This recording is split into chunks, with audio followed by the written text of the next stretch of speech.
So good morning guys और आपके crack exam channel में आप सभी का स्वागत है। तो आज के इस वीडियो में 14 जून के जो भी इंपॉर्टेंट करंट अफेयर्स है वो हम कवर करेंगे। तो हमारा पहला प्रश्न है, हाल ही में किस देश ने अपनी एक सड़क का नाम बदल करके गुरु नानक जी के नाम पर रखने की घोषणा कर दी है? तो आंसर होगा ब्रिटेन ने। अच्छा, यहाँ पे ये प्रश्न भी आपके माइंड में उठना चाहिए कि ये नाम क्यों बदला जा रहा है। अच्छा, मैंने आपको बताया था कि अमेरिका में एक अश्वेत व्यक्ति है जिसका नाम है जॉर्ज फ्लॉयड, उसकी मृत्यु हो गई और उसके बाद काफी प्रदर्शन हो रहे हैं और ये प्रदर्शन अब ब्रिटेन तक पहुंच चुके हैं। तो वहां के लोग ये मांग उठा रहे हैं कि जो भी धरोहरें हैं उनके नाम बदले जाएं, जिनके नाम ब्रिटिश हुकूमत के समय भेदभाव और जुल्म करने वाले लोगों के नाम पे रखे गए हैं, उन सभी धरोहरों के नाम बदले जाएं। तो अभी सरकार ने लंदन के साउथ हॉल में एक हेनरी हैवलॉक सड़क का नाम बदलकर गुरु नानक मार्ग करने की घोषणा कर दी है। अब आपके माइंड में एक और प्रश्न आ गया होगा कि गुरु नानक जी के नाम पे ही क्यों रख रहे हैं सड़क का नाम। तो लंदन के साउथ हॉल में जहां पे ये सड़क का नाम बदला जा रहा है, वहां पे सिख समुदाय के लोगों की संख्या सबसे ज्यादा है और वहीं पर गुरु सिंह सभा है जो कि भारत के बाहर दुनिया का सबसे बड़ा गुरुद्वारा है। यही कारण है कि उस सड़क का नाम बदल करके गुरु नानक जी के नाम पे रखा जाएगा। तो ये आपको याद रखना है। अच्छा, यहाँ से आपको कुछ याद आया होगा, अगर डेली आप लोग हमारा करंट अफेयर्स का लेक्चर देख रहे होंगे तो इस प्रश्न को पढ़ते ही आपको कुछ याद आना चाहिए। कुछ समय पहले ही इजराइल के तेल अवीव सड़क का नाम बदल करके रविंद्रनाथ टैगोर जी के नाम पे रखा गया था। क्या नाम रखा था? टैगोर स्ट्रीट नाम रखा गया था। अभी पिछले महीने ही 7 मई को हमने टैगोर जी की 159th जयंती मनाई, उसी मौके पर वो नाम रखा गया था। अब बात ब्रिटेन की है तो ये रहा मैप में ब्रिटेन। कैपिटल क्या है? लंदन है। करेंसी है पौंड स्टर्लिंग और प्रधानमंत्री है बोरिस जॉनसन। अच्छा, अभी कुछ समय पहले भारत में ब्रिटेन के नए उच्चायुक्त कौन बने थे? फिलिप बार्टन बने थे। और अगर उल्टा करके आपसे पूछा जाए कि ब्रिटेन में भारतीय उच्चायुक्त हाई कमिश्नर कौन बनी है, तो गायत्री कुमार बनी है। ये इंपॉर्टेंट नाम रहेगा आपके लिए। और ब्रिटेन में अभी भारतीय मूल के वित्त मंत्री भी बने थे, उनका नाम क्या है? ऋषि सुनक है। और अभी ब्रिटेन में ही वर्चुअल ग्लोबल वैक्सीन समिट भी हुई है जिसमें भारत को रिप्रेजेंट किया था प्रधानमंत्री नरेंद्र मोदी ने। तो ये कुछ पॉइंट्स ध्यान रखना, बढ़ते हैं आगे। फिर है, हाल ही में किस राज्य ने दिव्यांग आंगनवाड़ी कार्यकर्ताओं को कोरोना योद्धा यानी कि कोरोना वॉरियर्स का दर्जा देने की घोषणा की है? तो आंसर होगा मध्य प्रदेश ने। तो मध्य प्रदेश की सरकार ने इन दिव्यांग आंगनवाड़ी कार्यकर्ताओं को कोरोना वॉरियर्स का दर्जा देने की घोषणा की है। क्यों? क्योंकि इस कोरोना संकट के दौरान ये जो दिव्यांग आंगनवाड़ी कार्यकर्ता हैं, ये काफी महत्वपूर्ण भूमिका निभा रहे हैं। जैसे कि इस समय लाभार्थियों को घर घर जाकर के ये पौष्टिक आहार वितरित कर रहे हैं, डिस्ट्रीब्यूट कर रहे हैं, लोगों को कोरोना संक्रमण से बचने की सलाह भी दे रहे हैं। इसी कारण मध्य प्रदेश सरकार ने इन दिव्यांग आंगनवाड़ी कार्यकर्ताओं को कोरोना वॉरियर्स का दर्जा देने की घोषणा की है। अब बात मध्य प्रदेश की है तो ये रहा मैप में मध्य प्रदेश। कैपिटल इसकी भोपाल है। याद रखना, भारत का पहला ई वेस्ट क्लिनिक आपका भोपाल में ही खुला है। मुख्यमंत्री है शिवराज सिंह चौहान, फिर से बन गए। गवर्नर है लालजी दास टंडन। कुछ योजनाओं की बात कर ले तो अभी यहाँ पे श्रम सिद्धि अभियान शुरू हुआ था, बुखार क्लिनिक सेवा भी शुरू हुआ था मध्य प्रदेश में ही। उसके अलावा दीदी वाहन सेवा भी शुरू हुई थी यहाँ पे, और रोजगार सेतु योजना भी शुरू किया था मध्य प्रदेश सरकार ने, और FIR आपके द्वार योजना भी शुरू हुई थी। इसके अलावा मध्य प्रदेश के जो पुलिस कर्मी हैं उनको कर्मवीर पदक से सम्मानित करने की भी घोषणा की थी मध्य प्रदेश सरकार ने। एक चरण पादुका पहल भी शुरू की थी इन्होंने, और मुख्यमंत्री जन कल्याण संबल योजना भी शुरू की थी। और अभी बात करेंगे सबसे ज्यादा बाघ यानी कि टाइगर की मौतें कहाँ पे हुई है 2012 से लेकर 2019 तक, तो मध्य प्रदेश में ही हुई है, टोटल 173। और आप जानते होंगे सबसे ज्यादा बाघ, सबसे ज्यादा टाइगर आपके मध्य प्रदेश में ही है। उसके अलावा सबसे ज्यादा शिशु मृत्यु दर, अभी एक डेटा आया तो बताया कि सबसे ज्यादा शिशु मृत्यु दर ये भी आपके मध्य प्रदेश में ही हुई है। और अभी यहीं पे थैंक्स मॉम वृक्षारोपण अभियान भी शुरू हुआ था। उसके अलावा एवरीबडी विल गेट एम्प्लॉयमेंट योजना भी शुरू हुई थी, एक संजीवनी वाहन भी शुरू हुआ था यहाँ पे, और कोविड-19 योद्धा कल्याण योजना भी शुरू हुई थी। उसके अलावा जीवन अमृत योजना हो गई, जीवन शक्ति योजना हो गई, ये भी यहीं पे शुरू हुई। और मिड डे मील राशन देने वाला पहला राज्य भी बना था आपका मध्य प्रदेश। एक रेडियो स्कूल भी शुरू किए थे इन लोगों ने। और नमस्ते ओरछा महोत्सव ये भी यहीं पे मनाया जाता है। उसके अलावा देश का पहला और दुनिया का दूसरा इन्फेंट्री म्यूजियम ये भी आपका कहाँ पे खुलेगा? मध्य प्रदेश के इंदौर में। और मध्य भारत का पहला मेगा फूड पार्क ये आपका खुला है मध्य प्रदेश के देवास में। और मध्य प्रदेश में कौन कौन से इंपॉर्टेंट नेशनल पार्क हैं? एक तो बांधवगढ़ नेशनल पार्क आप याद रखो, ये इंपॉर्टेंट है क्योंकि रॉयल बंगाल टाइगर्स की सबसे बड़ी आबादी के लिए ये जाना जाता है। बाकी कान्हा नेशनल पार्क है, वन विहार नेशनल पार्क है, सतपुरा नेशनल पार्क हो गया, पन्ना नेशनल पार्क हो गया, माधव नेशनल पार्क हो गया, पेंच नेशनल पार्क हो गया, और एक संजय नेशनल पार्क भी है यहाँ पे। एक संजय गांधी नेशनल पार्क भी नाम सुना होगा, लेकिन वो महाराष्ट्र में है। तो इन सब कारण से अभी मध्य प्रदेश न्यूज पे था, तो ये आपको याद रखने हैं। बढ़ते हैं आगे। फिर है हाल ही में छात्रावासों यानी कि हॉस्टल्स के लिए आईएसओ प्रमाण पत्र प्राप्त करने वाला पहला राज्य कौन सा बन गया है? तो आंसर होगा उड़ीसा। तो उड़ीसा राज्य जनजातीय छात्रों के छात्रावासों यानी कि हॉस्टल्स के लिए आईएसओ सर्टिफिकेट पाने वाला देश का पहला राज्य बन गया है। और अभी एसटी/एससी कल्याण विभाग ने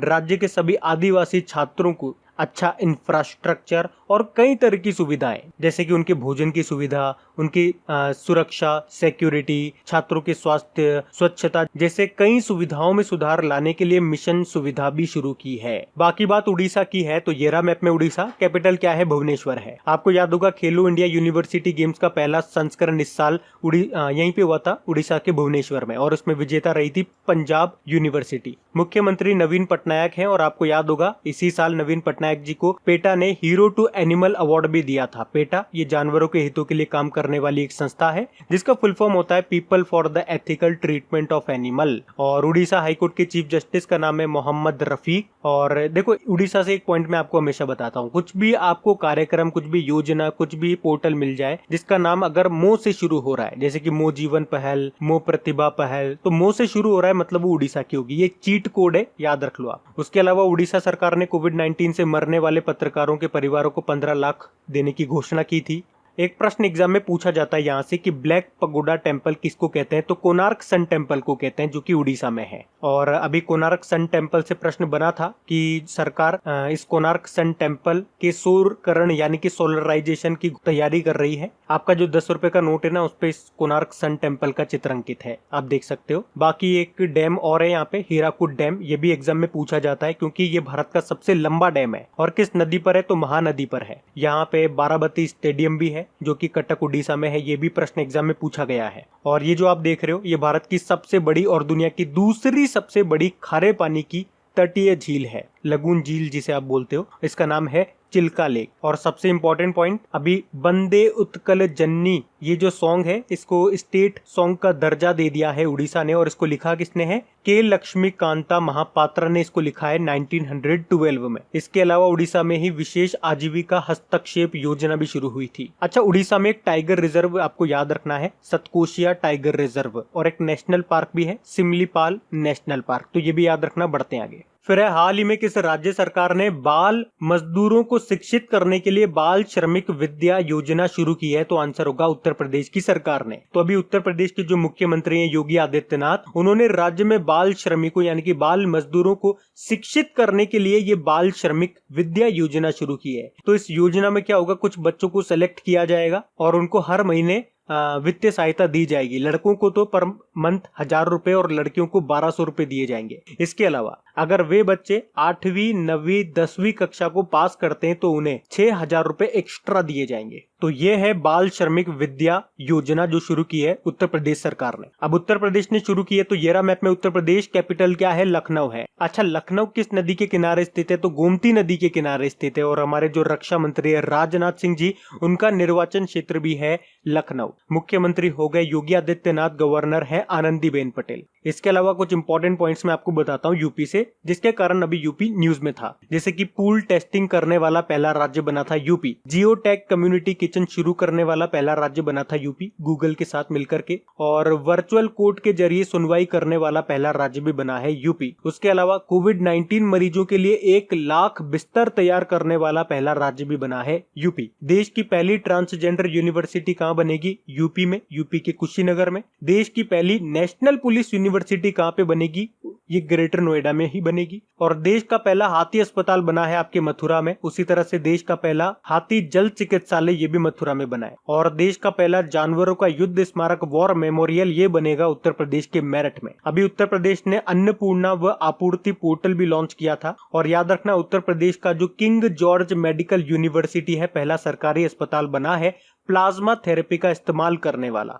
उसके अलावा राज्य के सभी अस्पतालों में वेंटिलेटर बेड की सुविधा वाला भी पहला राज्य बना था देश का यूपी। अभी उत्तर प्रदेश के गोरखपुर टेराकोटा को जीआई टैग भी मिला था। उसके अलावा प्रवासन आयोग यानी कि माइग्रेशन कमीशन की भी स्थापना की थी इन्होंने। और उत्तर प्रदेश में 800 किलोमीटर सड़कों को हर्बल सड़कों में बदला जाएगा, मतलब सड़क के दोनों साइड में पेड़ लगाए जाएंगे। अभी उत्तर प्रदेश ने ही आयुष कवच कोविड एप्लीकेशन को भी लॉन्च किया था, एक जन सुनवाई पोर्टल भी लॉन्च किया था और श्रमिकों को रोजगार देने के लिए यूपी स्टार्टअप फंड भी शुरू किया था, एक प्रवासी राहत मित्र एप्लीकेशन भी शुरू किया था। तो इन सब कारण से भी उत्तर प्रदेश न्यूज में था। सारे पॉइंट्स मैंने आपको रिकॉल करा दिए, ये आपको याद करते हुए चलने। और अगर फर्स्ट टाइम आप वीडियो को देख रहे हो तो आपको टेंशन नहीं लेना है। जब भी उत्तर प्रदेश की या किसी भी ऐसे पर्टिकुलर स्टेट की बात आती है, मैं सारे पॉइंट आपको रिकॉल कराता हूं। तो आप धीरे धीरे बस कंटिन्यूटी रखो, ये सब चीजें आपको याद हो जाएंगी। बढ़ते हैं अभी आगे। और गाइज, आगे बढ़ने से पहले एक रिक्वेस्ट है आप सभी लोगों से, अगर वीडियो आप लोगों को अच्छा लग रहा है, हेल्पफुल लग रहा है, तो प्लीज वीडियो को एक लाइक जरूर कीजिएगा, अपना रेस्पॉन्स जरूर दीजिएगा कि आपको वीडियो कैसा लगा। अगर अच्छा लगता है तो एक लाइक जरूर देना कम से कम। बहुत मेहनत करते हैं आप लोगों के लिए वीडियो बनाने में, दिल से बनाते हैं, तो कम से कम एक लाइक जरूर कर देना। और अपने दोस्तों के साथ में, या अगर आपका कोई स्टडी ग्रुप है तो प्लीज वहां पे इस वीडियो के लिंक को एक बार शेयर जरूर कर देना। आपके सपोर्ट करने से हमें बहुत मोटिवेशन मिलता है, और जब इंसान मोटिवेटेड फील करता है तो वो और अच्छा काम करता है। और हम तो आप ही लोगों के लिए काम करते हैं, तो आप हमें मोटिवेट करो, हम आपके लिए और अच्छा काम करेंगे। मतलब आपके लाइक और शेयर करने से फायदा आप ही को मिल रहा है, और इसमें आपका कुछ जा भी नहीं रहा है, कोई लॉस भी नहीं है। और अगर आप में से इस वीडियो को कोई फर्स्ट टाइम देख रहे हैं तो आपको बता दूं, इन सभी का क्विज बना करके अपनी क्रैक एग्जाम एप्लीकेशन पे अपलोड कर दिया गया है। तो वीडियो देखने के बाद वहां पे उन क्वेश्चंस की प्रैक्टिस जरूर कर लेना, ताकि आपको ये सारे क्वेश्चन याद हो जाएं। और इनका ऑडियो रिवीजन भी आपको मिल जाएगा, ताकि इस लंबे वीडियो को बिल्कुल शॉर्ट में आप रिवाइज कर सकें। उस ऑडियो रिवीजन का लिंक आपको नीचे डिस्क्रिप्शन में मिल जाएगा। तो चलिए बढ़ते हैं आगे। फिर है, हाल ही में जारी फीफा की नई रैंकिंग में भारत कितने स्थान पर है? तो सही उत्तर होगा भारत 108वें स्थान पे रहा है। और आपको याद होगा इससे पहले जो रैंकिंग आई थी आपकी, ये जनवरी या दिसंबर में आई थी, उसमें भी भारत 108वें स्थान पर था। अच्छा, भारत तो 108वें पर है। टॉप पे कौन है? तो टॉप पे वही है, बेल्जियम ही। टॉप पे बेल्जियम है, सेकंड पे फ्रांस है, और तीसरे नंबर पे है ब्राजील। तो एग्जाम पॉइंट ऑफ व्यू से तो आपको टॉप का याद रखना है बेल्जियम है, और भारत की रैंक याद रखनी है 108वें नंबर पर है। फीफा की बात कर लें तो इसकी स्थापना 1904 में हुई है, हेडक्वार्टर ज्यूरिख स्विट्जरलैंड में है, और इसके प्रेसिडेंट फिर से बन गए थे गियानी इन्फेंटिनो। और फीफा मेंस वर्ल्ड कप ये आपका 2022 में जो होगा ये कतर में होगा। उसके बाद 2026 में जो होगा वो 3 जगह होगा, यूएसए, मैक्सिको और कनाडा में। और आपको याद होगा FIFA under 17 women's world cup जो इसी साल नवंबर में भारत में होने वाला था, लेकिन उसे रद्द करना पड़ा कोविड-19 के कारण। अब ये अगले साल 2021 में होगा, तो ये याद रखना। बढ़ते हैं आगे। फिर हाल ही में तमिलनाडु सरकार ने कोयम्बटूर शहर का नाम बदलकर क्या कर दिया है? तो आंसर होगा कोयम्पुत्तूर। तो देखो, अभी तमिलनाडु सरकार ने एक नहीं, दो नहीं, टोटल 118 जिले और शहरों के नाम बदले हैं। तो सारे तो आपके लिए याद रखना पॉसिबल भी नहीं होगा, और सारे इंपॉर्टेंट है भी नहीं। तो कुछ कुछ जो इंपॉर्टेंट मेन शहर हैं आप उनके नाम याद रख सकते हो। जैसे कि एक कोयम्बटूर हो गया, इसका नाम क्या हो गया बदल करके? कोयम्पुत्तूर हो गया। जैसे कि डिंडीगुल शहर आपने नाम सुना होगा, जिसके तालों को जीआई टैग मिला था, उसका नाम बदलकर क्या हो गया? थिंडुक्कल हो गया, थिंडुक्कल। एक वेल्लोर नाम सुना होगा, इसका नाम हो गया वेल्लूर। एक टूटीकोरिन सुना होगा, इसका नाम क्या हो गया? थुत्तुक्कुडी, थुत्तुक्कुडी हो गया। और ये नाम क्यों बदले जा रहे हैं? तो नाम बदलने का कारण ये बताया गया कि ये जो सभी नाम है, कोयम्बटूर हो गया, वेल्लोर हो गया, तो इनमें मतलब अंग्रेजी की झलक आती है, मतलब अंग्रेजी की बू आती है। ऐसा कहने का मतलब है कि अंग्रेजी की परछाई है, तो इसको मूल रूप से तमिल नाम देने थे, इसीलिए ये नाम बदले गए हैं। अब देखो, बिल्कुल तमिल आपको स्वाद आ रहा होगा। थुत्तुक्कुडी, थिंडुक्कल, कोयम्पुत्तूर, ऐसे कुछ नाम है। अब बात तमिलनाडु की है तो येरा मैप में तमिलनाडु, कैपिटल इसकी चेन्नई है, और चेन्नई में ही चमड़ा अनुसंधान केंद्र भी है, याद रखना। मुख्यमंत्री है एड्डापड्डी के पलानी स्वामी, और गवर्नर है बनवारी लाल पुरोहित। यहाँ पे एक इंपॉर्टेंट मंदिर भी है जो एग्जाम में अक्सर पूछा जाता है, मीनाक्षी मंदिर। और एक केरल का मंदिर भी याद रखो आप, सबरीमाला मंदिर है। अभी तमिलनाडु का 38वां जिला कौन सा बना था? मयिलादुथुराई बना था, मयिलादुथुराई। उसके अलावा 2019-20 के लिए सूक्ष्म सिंचाई के तहत कवरेज में तमिलनाडु टॉप पे रहा था। और अभी तमिलनाडु सरकार ने अपने सरकारी कर्मचारियों की जो रिटायरमेंट एज है उसको 58 ईयर से बढ़ा करके 59 ईयर कर दिया था। और इसी से लिंक करके एक पॉइंट में आपको याद कराऊं तो पंजाब सरकार ने अपने सरकारी कर्मचारियों की जो रिटायरमेंट एज है उसको 60 वर्ष से घटा करके 58 ईयर कर दिया था। मतलब तमिलनाडु सरकार ने तो बढ़ाई है और पंजाब सरकार ने घटाई है, कम कर दी है। उसके अलावा अभी ग्रामीण कायाकल्प योजना इन्होंने शुरू की थी, और इन्होंने कहा है कि सैलून वगैरह, पार्लर वगैरह में आप जाते हो बाल वाल कटाने कुछ करने, तो आपको आधार कार्ड लेकर के जाना होगा, मतलब आधार कार्ड अनिवार्य कर दिया। इसके अलावा अभी आपको याद होगा तमिलनाडु के तंजावुर नेती वर्क्स और अरम्बवूर वुड नक्काशी को जीआई टैग मिला था। तो ये कुछ पॉइंट्स है जिनके कारण अभी तमिलनाडु न्यूज में रहा था, ये याद रखना। बढ़ते हैं आगे। फिर है, हाल ही में किस राज्य के मुख्यमंत्री ने आई फ्लोज नाम से बाढ़ चेतावनी सिस्टम को लॉन्च किया है? तो आंसर होगा महाराष्ट्र सरकार ने। महाराष्ट्र के जो मुख्यमंत्री हैं शिवराज सिंह चौहान, उन्होंने मुंबई के लिए एक फ्लड वार्निंग सिस्टम को लॉन्च किया है जिसका नाम है आई फ्लॉज। तो ये जो सिस्टम है ये मुंबई में बाढ़ की भविष्यवाणी करेगा। और मैं आपको बता दूं कि इस तरह के सिस्टम को लॉन्च करने वाला मुंबई, यानी कि मुंबई में लॉन्च होने वाला दूसरा शहर है। इससे पहले ये चेन्नई में भी हो चुका है। और यहाँ पे आई फ्लॉज का मतलब क्या होता है? Integrated flood warning system. अच्छा, यहाँ से आप कुछ को रिलेट कर पा रहे हो, चीजों को लिंक कर पा रहे हो? मैं आपको कोशिश कर रहा हूँ चीजों को आप लिंक करके याद कर पाओ। अच्छा, यहाँ से आपको कुछ पॉइंट याद आ रहा है? अभी कल परसों ही हम लोगों ने पढ़ा था, कर्नाटक सरकार ने भी बेंगलुरु के लिए मौसम की इसी तरह से जानकारी के लिए एक एप्लीकेशन लॉन्च किया था। क्या नाम बता सकते हो क्या मुझे उस एप्लीकेशन का? याद है क्या आपको? चलो ये प्रश्न मैं आप ही लोगों के लिए छोड़ता हूँ, देखता हूँ कौन कौन करंट अफेयर्स को बिल्कुल ध्यान से पढ़ते हैं। और आपको चीजें अब समझ में आ जानी चाहिए कि किस तरह से चीजों को कोरिलेट करते हुए चलना है, लिंक कर करके पढ़ते हुए चलना है। इस तरह से पढ़ोगे तो चीजें पढ़ने में भी मजेदार लगेंगी और आपका रिविजन भी होता जाएगा। तो आपको उस एप्लीकेशन का नाम बताना है जो अभी कर्नाटक सरकार ने लॉन्च की थी बेंगलुरु में मौसम की भविष्यवाणी करने के लिए। मैं आपको हिंट दे देता हूँ, उस एप्लीकेशन का नाम एम से चालू होता है, एम। बढ़ते हैं आगे। फिर है, हाल ही में ईस्टर्न नेवल कमांड के चीफ ऑफ स्टाफ कौन बन गए हैं? तो आंसर होगा विश्वजीत दास गुप्ता। अच्छा, ये ईस्टर्न नेवल कमांड का हेडक्वार्टर कहाँ पर है? विशाखापट्टनम में है। ये मैंने आपको कल भी बताया था। तो अभी वाइस एडमिरल विश्वजीत दास गुप्ता ने ईस्टर्न नेवल कमांड विशाखापट्टनम में चीफ ऑफ स्टाफ के रूप में पद ग्रहण कर लिया है। तो इनका नाम आपको ध्यान रखना है। बाकी बिपिन रावत, ये भारत के पहले सीडीएस यानी कि चीफ ऑफ डिफेंस स्टाफ बने थे। फिर पीएस राजेश्वर, ये इसी साल अंडमान निकोबार द्वीप समूह के 14वें कमांडर इन चीफ बने थे। और HK Joshi shipping corporation of India के अध्यक्ष बने। बढ़ते हैं आगे।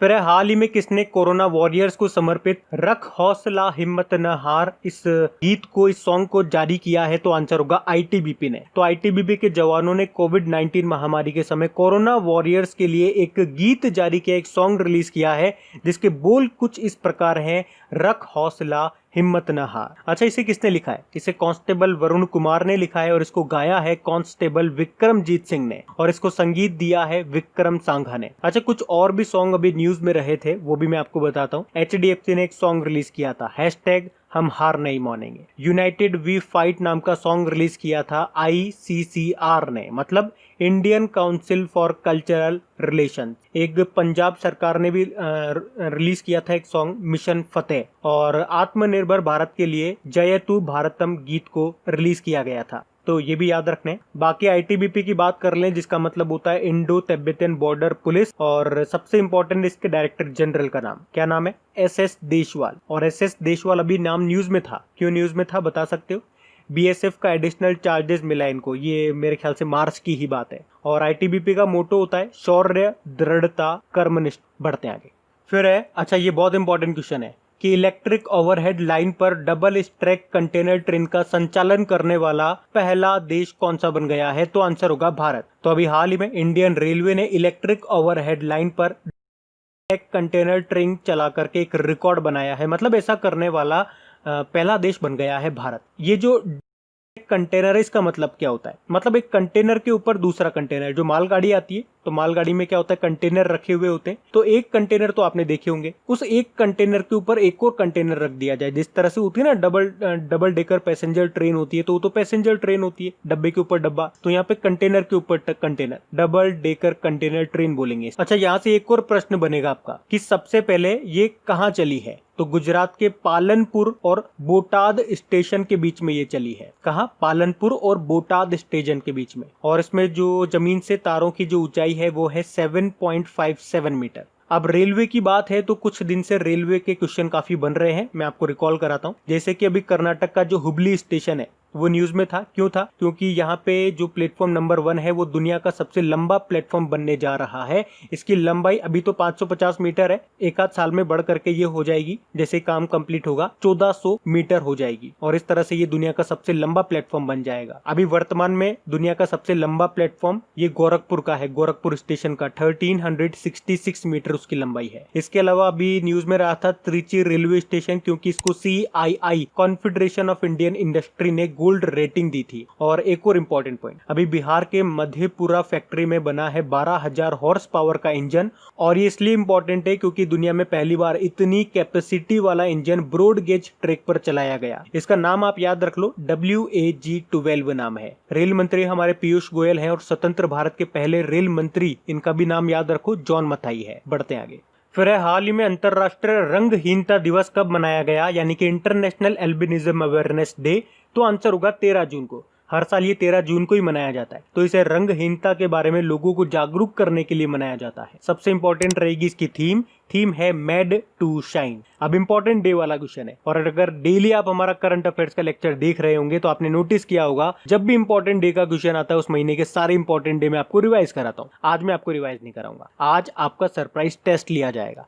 आपको 2 मिनट के लिए वीडियो को पॉज करना है और नीचे कमेंट बॉक्स में जाकर के जून में जितने भी इंपॉर्टेंट डेज हमने मनाए हैं वो आपको लिखने हैं 1 by 1, और खुद से नोटिस करना कि आप कहीं पे अटकते हो या आपको फ्लुएंटली सारे के सारे याद है। अगर याद है तो अच्छी बात है, अगर अटक रहे हो तो और भी अच्छी बात है, क्योंकि आपको अपनी कमी पता पड़ गई है, और कमी अगर पता पड़ जाती है तो सुधार करने के चांसेस बढ़ जाते हैं। आप अभी सुधार कर सकते हो। आप लिखिए, हम बढ़ते हैं आगे। फिर है, हाल ही में किस राज्य के पर्यावरण मंत्रालय का नाम बदला जाएगा। तो आंसर होगा महाराष्ट्र। अच्छा, बदला तो जाएगा, लेकिन बदल करके क्या कर दिया जाएगा। तो इसको बदल करके पर्यावरण और जलवायु परिवर्तन विभाग कर दिया जाएगा, और ये विभाग पृथ्वी, वायु, जल, अग्नि और आकाश, इन 5 सिद्धांतों पर, इन 5 प्रिंसिपल्स पे काम करेगा। तो अब बात करेंगे कल के वीडियो में पूछे गए प्रश्न के उत्तर की। तो कल के वीडियो में आपसे पूछा गया था कि QS वर्ल्ड यूनिवर्सिटी रैंकिंग 2021 में भारत का टॉप यूनिवर्सिटी कौन सा रहा। तो सही उत्तर था ऑप्शन बी, IIT बॉम्बे। ये वर्ल्ड लेवल पे 172 नंबर पे रहा था, और वर्ल्ड में टॉप रहा था USA का मैसाचुसेट्स इंस्टीट्यूट ऑफ टेक्नोलॉजी। आप सभी ने प्रश्न का बिल्कुल सही उत्तर दिया है। और गाइज, अगर वीडियो को अभी तक लाइक और शेयर नहीं किया है तो प्लीज इसे एक लाइक जरूर करते हुए जाना और इसे शेयर करना मत भूलना।